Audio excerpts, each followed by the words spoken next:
सतनाम श्री वाहिगुरु साहिब जीओ। तुद आगे अरदास हमारी, जियो पिंड सब तेरा। कहो नानक सब तेरी वड्याई, कोई नाम ना जाने मेरा। बिरती कदे न होवाई जन की अरदास, नानक जोर गोविंद का पूर्ण गुणतास। गुरु रूप साध संगत जियो। सतगुरु जी गुरबाणी अंदर फरमान करते हैं, बिरती कदे न होवाई जन की अरदास। गुरु प्यारिओ, जदों जीव जग्यासू जन गुरु दा प्यारा दिल दे अंदरों शरधा भावना दे नाल अरदास करदा है, तां गुरु पातशाह जी उस दे दिल दी अरदास जरूर प्रवान करते हैं। एक समय की गल है कि दुखियारी माँ सतगुर दे चरनां दे विच अरदास करदी है। अरदास की करदी है, आओ कुछ समय वास्ते बिरती एकागर करके ध्यान नाल सरवण करो।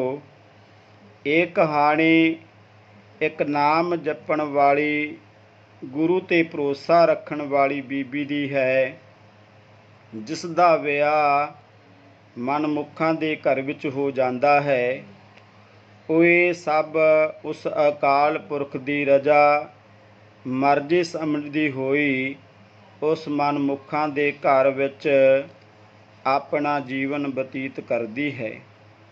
कुछ समय बाद उस भैन दे घर एक बच्ची पैदा हुंदी है, जिस नूं देख के उस दे सहुरा परिवार दे सारे जी बहुत दुखी हुंदे हन।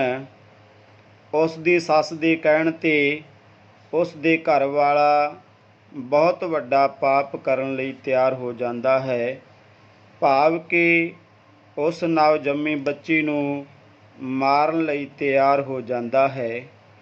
समा मिलन ते ਉਹ ਬੱਚੀ ਨੂੰ ਉਠਾ ਕੇ ਝਾੜੀਆਂ ਦੇ ਵਿੱਚ ਸੁੱਟ ਆਉਂਦਾ ਹੈ।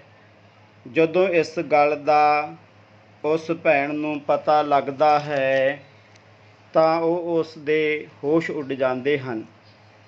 ਚਾਰੇ ਪਾਸੇ ਚਾਰ ਛਪੇਰੇ ਲੱਭਣ 'ਤੇ ਵੀ ਜਦੋਂ ਉਸ ਨੂੰ ਉਹ ਬੱਚੀ ਨਹੀਂ ਮਿਲਦੀ ਤਾਂ ਉਹ ਦੁਖੀ ਹੋ ਕੇ उस अकाल पुरख अगे अरदास बेनती करती है कि हे प्रभु परमात्मा, मेरी बच्ची जिथे भी है उस दी रखिया करनी। जदों उस भैन ने प्रभु परमात्मा अगे अरदास कीती तां की होया, उस बच्ची नूं एक किसान उठा के लै गया, जिस दे घर कोई बच्चा नहीं सी। उसने उस नूं अपनी बच्ची बना के अपने घर दे विच रख लिया। कुछ समय बाद उस भैन दे घर एक पुत्र ने जन्म लिया। सारे घर विच बहुत खुशियां मनाईयां गईयां, लड्डू मठियाइयां वंडियां गईयां, खुशियां दे गीत गाए गए। कुछ समय बाद ਜਦੋਂ ਉਹ ਬੱਚਾ ਜਵਾਨ ਹੋਇਆ ਤਾਂ ਉਹ ਬਾਹਰ ਆਪਣੇ ਸਾਥੀਆਂ ਨਾਲ ਰਲ ਕੇ ਕੁਸੰਗਤ ਦੇ ਵਿੱਚ ਪੈ ਗਿਆ। ਬੁਰੀ ਸੰਗਤ ਕਰਨ ਦੇ ਨਾਲ ਉਸ ਨੇ ਨਸ਼ੇ ਕਰਨੇ ਸ਼ੁਰੂ ਕਰ ਦਿੱਤੇ। ਉਸ ਦੇ ਮਾਤਾ ਪਿਤਾ ਨੇ ਉਸ ਨੂੰ ਬੜਾ ਸਮਝਾਇਆ, ਪਰ ਉਸ ਬੱਚੇ ਨੇ ਆਪਣੇ माता पिता दी एक गल भी ना मन्नी। उस दियां आदतां दिनों दिन ही विगड़दियां जा रहीआं सन। अक के उस दे माता पिता ने सोचिया, चलो इस दी शादी कर दिंदे हाँ, ਹੋ ਸਕਦਾ ਹੈ ਕਿ ਇਹ ਸ਼ਾਦੀ ਤੋਂ ਬਾਅਦ ਸਮਝ ਹੀ ਜਾਵੇ, ਪਰ ਜੋ ਉਹਨਾਂ ਸੋਚਿਆ ਸੀ ਉਹ ਨਹੀਂ ਹੋਇਆ, ਉਸ ਦੇ ਉਲਟ ਹੀ ਹੋਇਆ, ਕਿਉਂਕਿ ਉਹਨਾਂ ਨੇ ਜੋ ਘੋਰ ਪਾਪ ਕੀਤਾ ਉਸ ਦੀ ਸਜ਼ਾ ਤਾਂ ਮਿਲਣੀ ਹੀ ਸੀ। ਹੁਣ ਹੋਰ ਵੀ ਬਿਪਤਾ ਉਹਨਾਂ ਦੇ ਗਲ ਪੈ ਗਈ। ਜਿੱਥੇ ਉਹ ਆਪਣੇ ਪੁੱਤਰ ਇਕੱਲੇ ਦਾ ਖਰਚਾ ਝੱਲਦੇ ਸਨ, ਉੱਥੇ ਉਹਨਾਂ ਨੂੰ ਉਸ ਦੇ ਘਰਵਾਲੀ ਦਾ ਵੀ ਖਰਚਾ ਝੱਲਣਾ ਪੈ ਗਿਆ। ਅਖੀਰ ਤੰਗ ਆ ਕੇ ਉਸ ਦੇ ਪਿਤਾ ਨੇ ਉਸ ਨੂੰ ਖਰਚਾ ਦੇਣ ਤੋਂ ਇਨਕਾਰ ਕਰ ਦਿੱਤਾ ਤਾਂ ਉਹਨਾਂ ਦਾ ਘਰ ਵਿੱਚ ਲੜਾਈ ਝਗੜਾ ਹੋਣਾ ਸ਼ੁਰੂ ਹੋ ਗਿਆ। ਹੌਲੀ ਹੌਲੀ ਹਾਲਾਤ ਇੰਨੇ ਵਿਗੜ ਗਏ ਕਿ ਇੱਕ ਦੂਜੇ ਨੂੰ ਮਾਰਨ ਤੱਕ ਗੱਲ ਪਹੁੰਚ ਗਈ।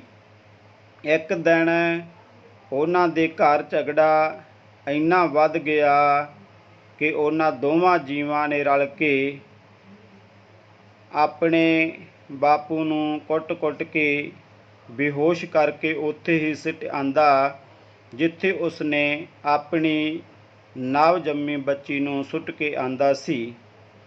ਅਚਾਨਕ ਹੀ ਉੱਥੇ ਉਹ ਬੱਚੀ ਆ ਜਾਂਦੀ ਹੈ।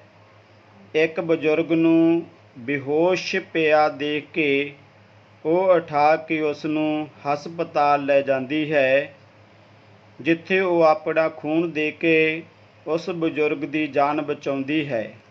ਜਦੋਂ ਉਹ ਠੀਕ ਹੋ ਜਾਂਦਾ ਹੈ ਤਾਂ ਉਹਨਾਂ ਦਾ ਸਾਰਾ ਪਰਿਵਾਰ ਉਸ ਨੂੰ ਘਰ ਛੱਡਣ ਵਾਸਤੇ ਆਉਂਦੇ ਹਨ।